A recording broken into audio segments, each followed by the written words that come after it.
వృశ్చికం వారికి గనక చూసుకున్నట్లయితే ఇక్కడ వృశ్చిక రాశి వారికి గ్రహణం 9వ స్థానంలో జరుగుతుంది. అయితే 9వ స్థానం అంటే భాగ్యస్థానం కదండి, మరి ఏంటి పరిస్థితి అని అనుకుంటూ ఉంటారు. కానీ గ్రహణం అనేటువంటిది ఒక యోగంగా గుర్తుపెట్టుకోండి. ఒక యోగము, మనంతట మనము మన చేతులారా ఒక మంత్రం చేసుకోవడం ద్వారా యోగాన్ని క్రియేట్ చేసుకునేటువంటి యోగం గ్రహణం అంటే. మరి మీకు ఎలా ఉండబోతుంది, ఏ దేవతారాధన చేయాలి, ఎటువంటి విషయాల పట్ల మీరు జాగ్రత్తగా ఉండాలి అనేటువంటి అంశాలు చెప్తుంది నేనైనప్పటికీ చెప్పిస్తుంది సాక్షాత్ లలితా అమ్మవారిగా భావిస్తూ ఆ లలితాంబిక అమ్మవారి యొక్క అనుగ్రహం మీకు పరిపూర్ణంగా కలగాలని మనస్ఫూర్తి కోరుకుంటూ, భాగ్యస్థానంలో గ్రహణం పట్టేటప్పుడు ఎప్పుడైనా సరే ముఖ్యంగా కొన్ని విషయాలు చాలా జాగ్రత్త తీసుకోవాలి. ఏమిటది? పెద్ద మొత్తంలో ధనాన్ని ఎవరికైనా మీరు బ్యాంక్ ట్రాన్స్ఫర్ చేస్తున్నారు, అటువంటి విషయాల్లో ఖచ్చితంగా జాగ్రత్త వహించాలి. రెండవది తండ్రి గారి ఆరోగ్య విషయంలోని. మూడో పాయింట్ వాహనం మీద ఆన్ రోడ్లో లేకపోతే ఏదైనా వాహనం మీద ప్రయాణం చేసేటప్పుడు దూర ప్రాంతాలకు వెళ్ళేటువంటి విషయాల పట్ల జాగ్రత్తగా ఉండాలి. కొన్నిసార్లు కొంతమంది కపట గురువుల దీంట్లో కూడా పడవలసి వస్తూ ఉంటుంది. అంటే ఎవరో ఏదో చెప్పారు, వాళ్ళు కొన్ని మిమ్మల్ని రాంగ్ డెసిషన్స్, రాంగ్ రూట్ వైపు తీసుకెళ్లేటువంటి ఛాన్సెస్ ఉంటాయి. కాబట్టి ఆ యొక్క విషయంలో జాగ్రత్తగా ఉండండి. అదేవిధంగా మరొక విషయం ఏంటంటే ఇక్కడ గమనించినట్లయితే ఈ గ్రహణ సంబంధించినటువంటి అంశంలో ప్రధానంగా 9వ స్థానంలో ఉన్నప్పుడు మీరు హైయర్ ఎడ్యుకేషన్ విషయంలో కూడా కొన్ని రాంగ్ డెసిషన్స్ తీసుకుంటారు. అంటే ఉన్నత విద్యా విషయంలో చూడండి, ఒక్కోసారి మనం ఒకటి చదవబోయి ఇంకో దానిలోకి వెళ్ళిపోయి అయ్యో ఇది అనవసరంగా తీసుకున్నాను, నాకు ఇది అర్థం కావట్లేదు, తీరా చూస్తేనేమో డబ్బులు కట్టేస్తారు హైయర్ ఎడ్యుకేషన్ కోసం అని, చూస్తేనేమో అది మనకి యోగించదు, ఇబ్బంది పడుతూ ఉంటాం. కాబట్టి హైయర్ ఎడ్యుకేషన్ విషయంలో అంటే డిగ్రీ అయిపోయింది, దాని తర్వాత ఇంకొంచెం పీజీ లెవెల్లో చేస్తూ ఉంటాం, నిర్ణయం తీసుకునేటప్పుడు చాలా జాగ్రత్తగా ఉండండి. అయితే మీరు చేయవలసిన దేవతారాధన ఏమిటి? కాలభైరవుడి యొక్క అష్టకము లేదా దక్షిణామూర్తి యొక్క ఆరాధన చేయండి, గుర్తుపెట్టుకోండి. అయితే మన ఇండియాలో గ్రహణం లేదు, దానిలో ఎటువంటి సందేహం లేదు. ఎందుకంటే రాత్రి సమయంలో వచ్చే గ్రహణం ఇండియాలో ఉండదు, అది కూడా సూర్యగ్రహణం, చంద్రగ్రహణం అయితే ఉంటుంది. కాబట్టి ఇది వేరే దేశాల్లో ఉంది. కాలభైరవుడు అష్టకం చేయండి. వీలైతే మీరు బెల్లముతో చేసినటువంటి పదార్థాన్ని గ్రహణం తర్వాత రోజు పంచినా కూడా చాలా చక్కటి ఫలితాలు మీకు రావడం జరుగుతుంది. అయితే ఇది ఏ ఏ దేశాల్లో ఉంది గ్రహణము అని చెప్పి చూసుకున్నట్లయితే మనకి గ్రీన్లాండ్, అదేవిధంగా నార్త్ రష్యా, స్పెయిన్, ఐలాండు, ఈ దేశాల్లో ఉంది.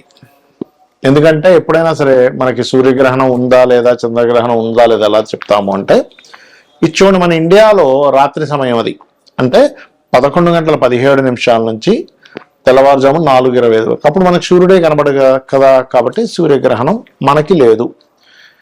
ఈ దేశాల్లో ఎవరైతే నివసిస్తున్నారో వాళ్ళకు ఉంది. ఇండియన్స్ అయినా అక్కడికి వెళ్ళి నివసిస్తున్నట్లయితే వాళ్ళకు ఉంటుంది. అయితే ఈ గ్రహణ ప్రభావం ఏ రాశులకి ఎక్కువగా ఉంటుంది అని చెప్పి చూసుకుంటే కర్కాటకం, ఎందుకంటే ఆశ్లేష నక్షత్రంలో గ్రహణం కదా పడుతుంది. ఆశ్లేష, జ్యేష్ఠ, రేవతి నక్షత్రం వారు జాగ్రత్తగా ఉండాలి. మరియు కర్కాటకము, వృశ్చికము, అదేవిధంగా మీనము. కర్కాటకానికి ముందు వెనక రాశులు అంటే మిథునము, సింహరాశి వారు కూడా కించిత్ జాగ్రత్త వహించాలి, గుర్తుపెట్టుకోండి. అయితే కొన్నిసార్లు గ్రహణ ప్రభావం కొన్ని రాసుల వారికి మంచి కూడా చేస్తుంది. ఎంతసేపు గ్రహణం బ్యాడ్ అనుకోకండి. అసలు గ్రహణము అంటే భయపెట్టేదో కాదు, గుర్తుపెట్టుకోండి. గ్రహణం అంటే ఒక యోగము, ఆత్మకారకుడు, మనస్కారకుడు, కాల మోక్షానికి కారకుడు రాహుకేతువులు, దాని యొక్క ఇది ఒకే దీంట్లోకి రావడం జరుగుతూ ఉంటుంది. దాని నార్త్ అండ్ సౌత్ సంబంధించినటువంటి అక్షాంశ రేఖాంశాలు అంటూ ఉంటారు, నోట్స్ అంటూ ఉంటారు, సౌత్ నోడ్, నార్త్ నోడ్ అంటూ ఉంటారు గ్రహణాన్ని, అంటే ఛాయాగ్రహాలు. అలా వచ్చినప్పుడు మనం చేసే మంత్రం ఏదైతే ఉంటుందో అది మనం నిత్యము చేసే రోజు కంటే కూడా ఆ రోజు 1000 రెట్లు ఫలితం ఎక్కువగా ఉంటుంది. అంటే మీరు ఒక్కసారి నమశివాయ అనే మంత్రం అన్నారనుకోండి, 1000 రెట్లు ఫలితం ఉంటుంది. అయితే ఇక్కడ మీరు లలితా సహస్రనామాల్లో ఏ నామాన్ని కనుక మీరు ఉచ్చరించినట్లయితే ఎటువంటి సమస్యలు తగ్గుతాయి ఆ సమయంలో ఒకవేళ మీరు చేయాలనుకుంటే. ఎందుకంటే ఇక్కడ గ్రహణం లేకపోయినా మంత్రజపం చేసుకోవచ్చు, తప్పేం కాదు. ఆ సమయంలో కూర్చొని సరిగ్గా 11 గంటల 15 నిమిషాలకి పట్టు స్నానం చేసి కూర్చొని 4:25 వరకు ఎవరైనా సరే, ఎందుకంటే ఆకాశంలో జరుగుతుందిగా. ఇప్పుడు మనిషి జన్మించినప్పుడు కూడా గ్రహం అటువైపు ఉంది అనుకోండి, భూమికి ఇటువైపు ఉన్నవాడికి ఆ గ్రహ ప్రభావం ఉంటుంది కదా. కాబట్టి ఇక్కడ ఈ స్త్రీలు గర్భవతులు ఏమి పాటించాల్సిన అవసరం లేదు, ఆహార వ్యవహారాల విషయాల్లో ఏం పాటించాల్సిన అవసరం లేదు ఇండియాలో ఉండేటువంటి వారికి. కాకపోతే జపం చేసుకోవచ్చు, దానివల్ల బోల్డంత బలం ఉంటుంది. ఇప్పుడు వివాహం అవ్వట్లేదు అనుకుంటున్నారు అనుకోండి, అప్పుడు ఓం కామేశబద్ధ మాంగళ్య సూత్ర శోభిత కందరాయ నమః నమ్మకంగా చేయండి, ఖచ్చితంగా పనిచేస్తుంది. లేదంటే వివాహం అయింది, వివాహ జీవితం బాలేదు, ఓం శివకామేశ్వరాంకస్తా శివా స్వాధీన వల్లభాయ నమః. అంటే ధనానికి లోటుంది, ధనం రావట్లేదు అనుకునేటువంటి వారు ఓం సంపత్కరీ సమారూఢ సింధుర వ్రజ సేవితాయ నమః, ఓం ధర్మాధ్యక్ష ధనాధ్యక్ష ధనధాన్య వివర్ధనీయ నమః కూడా చేసుకోవచ్చు. అలా కాదు, అప్పులు ఉన్నాయి, ఇవాళ రేపు మనం చూసుకుంటే అప్పులు ఎక్కువగా ఉంటున్నాయి జనాలకి, అలాంటప్పుడు ఓం అపర్ణాయై నమః అనే మంత్రం చేసుకోవచ్చు.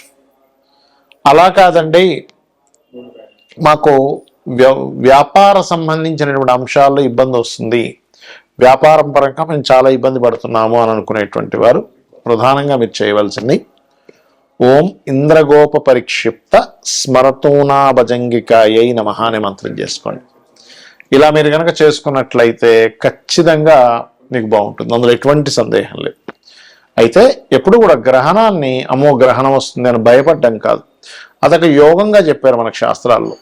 కాబట్టి ఆ అద్భుతమైన యోగం, ఎందుకంటే ఒక మంత్ర జపం ఏదైతే ఉంటుందో ఆ మంత్ర జపము చేయడం ద్వారా మన పూర్వజన్మ కర్మ తగ్గుతుంది.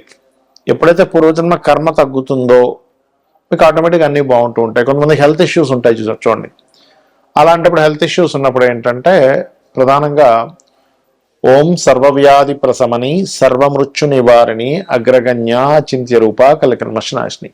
ఇప్పుడు నేను ఒక్కొక్క రాశికి ఒక్కొక్కటి చెప్పుకుంటూ వచ్చాను. ఆ రాశి వారు ముఖ్యంగా గ్రహణం రోజు నుంచి 41 రోజులు ఆ యొక్క విషయాల్లో జాగ్రత్తగా ఉండాలి. 41 రోజులు, లేదా ఒక్కరోజు కాదు. అదేవిధంగా దానాలు ఏమి ఇవ్వాలో చెప్పాను నేను మీకు.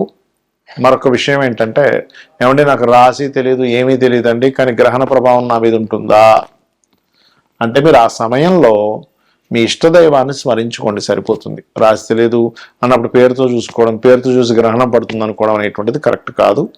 మీ జన్మ వివరాలు సరిగ్గా ఉంటే అప్పుడు మాత్రమే మీ గ్రహణం లగ్నం నుంచి కానీ రాశి నుంచి కానీ ఎక్కడ పడుతుంది, దానివల్ల కలిగే ఫలితాలు ఏమిటనేటువంటి చూసుకోవాలి, గుర్తుపెట్టుకోండి. అలాగే ఇంకొక విషయం ఏంటంటే, గ్రహణ సమయంలో ఎవరికైనా కానీ సన్ కనుక వీక్గా ఉన్నాడు అంటే ఆత్మకారకుడు వీక్గా ఉండి వాళ్ళకి కొన్నిసార్లు పిశాచ యోగాలు అంటారు. అంటే చూడండి, కొన్నిసార్లు నిర్మానుషమైన ప్రదేశాలు వెళ్ళినప్పుడు వాళ్ళు భయపడతారు, లేకపోతే ఏదైనా రోడ్డు మీద వేసినటువంటి నిమ్మకాయలు పసుపు కుంకుమ లాంటివి తొక్కడం జరుగుతుంది, లేకపోతే మిట్ట మధ్యాహ్నం కూడా వెళ్ళకూడదని చెప్తూ ఉంటారు మన శాస్త్రంలో. అంటే సరిగ్గా 12 గంటలు బయలుదేరకరా, బయటికి వెళ్ళకరా అంటూ ఉంటారు.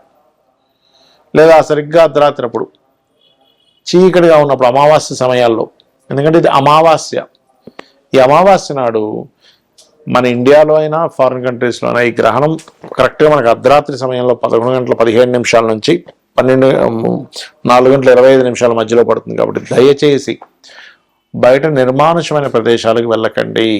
ఇక్కడ కొన్ని నెగటివ్ ఎనర్జీస్కి శక్తి పెరుగుతుంది, దాని ద్వారా మీరు అనవసరంగా ఇబ్బంది పడతారు.